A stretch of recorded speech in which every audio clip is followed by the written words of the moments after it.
3 жылдан бери, допустим, менин российский досторум, коллегаларым бияка келип эс алып кетишет. Ошолор эле келип эле салып эле бияка канча киргизмек да, акча калтырып кетмек дегендейчи, канча киши иштемек азыр бул жерде. Эми контейнер түшүрүп коюп баштайын деп аткан Баштайын учурда деп сот атканда болуп кетип ошоюнча ошо калды. менен токтоп калды да. Анан ушу канча эмгектенип алышса, анан госрегистр, архитектура баары чоң аябай. билип чечип берди. Анан биз ишендик да, өкмөткө ишендик да. Кимге ишенебиз анан өкмөткө ишенбесек, госрегистрге ишенбесек анан кимге ишенебиз? Эми Кудай буйрукунда Садыр Жапарович проекттерин баарын жакшынакай чечим чыгарып берер.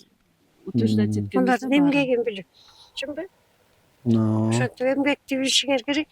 Көз жаш деген болот. Ташиев айткандай. Кармап келип ушу мына результатка дей турган болсоңор, өзүңөр дагы жооп бересиңер. Андай кылбагыла.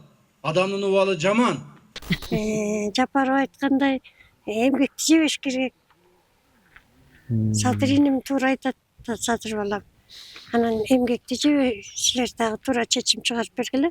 22-жылы декабрдын аягында Россияда 3 комнатный квартирамды саткам. Анан эми ал акчаны мен каяка жиберем? Эмне задача менен саткам?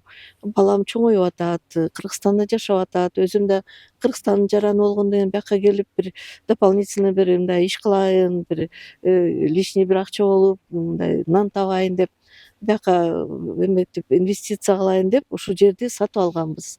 23-жылы январда сделкага барганбыз. Алып аткан кишиден, Алжанбаева Майрамкүлдөн биринчи документтерин бүт карап, жердин баарын карап, тегерек четин карап, анан в первую очередь, конечно, документтерин текшердик. Ал бул жер ага эмненин негизинде, кайсы документтер негизинде право собственности, правоприемник болот да. Анан госрегистрге барсак, кызыл китеби туура аныкталды.